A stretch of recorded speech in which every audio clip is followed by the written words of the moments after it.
കെട്ടിടത്തിനായി ഓടഗതിമാറ്റം നടത്തിയ ആരോപണത്തിനിടെ വിവാദ സ്ഥലമാണെന്ന് സർവേ വിഭാഗം. 1 ഇഞ്ച് ഭൂമി പോലും കയ്യേറിയിട്ടില്ലെന്ന് മന്ത്രി വീണ ജോർജിന്റെ ഭർത്താവ് ജോർജ് ജോസഫ് വ്യക്തമാക്കി. ജോർജ് ജോസഫിന്റെ കെട്ടിടത്തിന് മുന്നിൽ ഡിവൈഎഫ്ഐ പ്രവർത്തകരും കോൺഗ്രസ് പ്രവർത്തകരും തമ്മിൽ സംഘർഷമുണ്ടായി. ഞാൻ നേരത്തെ ഇട്ടിരുന്ന ബൗണ്ടറിയേക്കാൾ പുറത്തോട്ടിറങ്ങി എനിക്ക് കുറേ അധികം സ്ഥലം കിട്ടുന്ന ഒരു കാഴ്ചയാണ് ഞാൻ കാണുന്നത്. ആരോപണമുന്നയിച്ചവർ എന്തിനു വേണ്ടി ആരോപണമുന്നയിച്ചു, എന്നെയും എൻ്റെ കുടുംബത്തെയും ആക്ഷേപിക്കുന്നതിന് വേണ്ടി വളരെ ഏറെ പാടുപെട്ട് ഒരുപാട് രണ്ട് ചാനലുകാരും 2 പത്രക്കാരുമായി ബാന്ധവമുണ്ടാക്കിയിട്ട് കോൺഗ്രസ് പാർട്ടി നടത്തിയ ഈ ആരോപണം കാറ്റിൽ പറന്നിരിക്കുകയാണ്.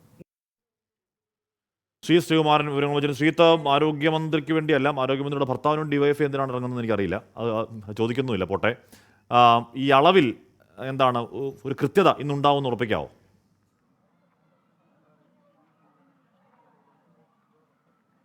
ഹാഷ്മി, അതിൽ രസകരമായ ദൃശ്യങ്ങളാണ് നമ്മൾ കാണേണ്ടത്. കോൺഗ്രസ് ഓഫീസിന് മുൻവശത്ത് അളവ് കഴിഞ്ഞു, ജോർജ് ജോസഫിന്റെ കെട്ടിടത്തിന് മുൻവശത്തെയും അളവ് കഴിഞ്ഞു. ഈ അളവ് കഴിഞ്ഞപ്പോൾ കോൺഗ്രസ് ഓഫീസിന്റെ കെട്ടിടത്തിന് തൊട്ടപ്പുറത്ത് ഈ ഭാഗത്ത് ഒരു കുറ്റി നാട്ടിയിട്ടുണ്ട്. ഈ ഭാഗത്ത് ഒരു കുറ്റി നാട്ടിയിട്ടുണ്ട്. അതിനുശേഷം മറ്റൊരു കുറ്റി ഉള്ളത് ഈ പറയുന്നത് പോലെ ഈ പുറമ്പോക്ക് ഭൂമി എന്ന് പറഞ്ഞ ഈ ഓടയിലാണ്. അതായത് ഇവിടെയാണ് ഒരു കുറ്റി നാട്ടിയിട്ടുള്ളത്. അങ്ങനെയാണെങ്കിൽ ഈ കോൺഗ്രസ് ഓഫീസിന്റെ ഈ ഭാഗം, കോൺഗ്രസ് ഓഫീസിന്റെ അവർ പുറത്തേക്ക് എടുത്തു കെട്ടിയ കെട്ടിടമാണ്. ഈ കുറ്റിയിൽ നിന്ന് ഇങ്ങോട്ട് കുറച്ച് സ്ഥലം കോൺഗ്രസ് ഓഫീസിന്റെ പോകും എന്ന് മാത്രമേ ഉള്ളൂ എന്നാണ് കോൺഗ്രസ്സുകാർ പറയുന്നത്. തങ്ങൾ കയ്യേറ്റ ഭൂമിയിലല്ല എന്ന് അവകാശപ്പെട്ട് കോൺഗ്രസ്സുകാർ ഒരു പ്രകടനം കൊടുമണിയിൽ നടത്തുന്നു. ആ പ്രകടനം വലിയ ലഡു ഒക്കെ ആയിട്ടായിരുന്നു കോൺഗ്രസിന്റെ പ്രകടനം ഉണ്ടായിരുന്നത്.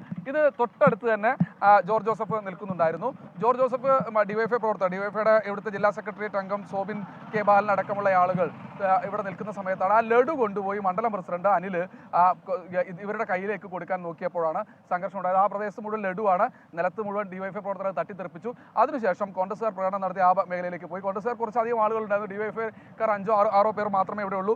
എന്തായാലും കോൺഗ്രസ്സുകാർ പ്രകടനം നടത്തി അപ്പുറത്തോട്ട് പോയി. അവരിപ്പോൾ പല മേഖലയിലും മാറി നിൽക്കുകയാണ്. പക്ഷേ ഡിവൈഎഫ്ഐ പ്രവർത്തകർ കോൺഗ്രസ് ഓഫീസിന് മുൻവശത്ത് വന്നിരിക്കുകയാണ്. ഡിവൈഎഫ്ഐയുടെ ജില്ലാ സെക്രട്ടറി അംഗം സോബി ആണ് നമ്മോടൊപ്പം ചേരുന്നത്. സോബിനെ, ഇത് ശരിയായിട്ടുള്ള നിലപാടാണ് ഈ കോൺഗ്രസ് ഓഫീസിന്റെ ഫ്രണ്ടിൽ ഇങ്ങനെ നിൽക്കുന്നത്?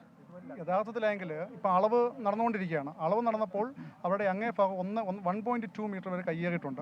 ഏകദേശം ഇവിടെ വരുമ്പോൾ പ്രകടനം നടത്തി കയ്യേറിയിട്ടില്ല എന്ന് പറഞ്ഞ് പ്രകടനം നടത്തി ലഡുവും കൊടുത്തു. അവരിപ്പോഴെങ്കിൽ അതാണ് കോൺഗ്രസിന്റെ പൊള്ളയായ ആരോപണങ്ങൾ. ഇതെല്ലാം അവിടെ ജാളിത മറയ്ക്കാൻ വേണ്ടിയാണ് അവരിപ്പോൾ എന്ത് ചെയ്തത്, ഇങ്ങനെ പ്രകടനം നടത്തി. കാരണം ഇല്ലാത്തതിനെ ഉണ്ടെന്ന് പറഞ്ഞ് വരുത്തി തീർക്കുന്ന സ്വഭാവം കോൺഗ്രസിനുണ്ട്, കതർധാരികൾക്കുള്ളതാണ്.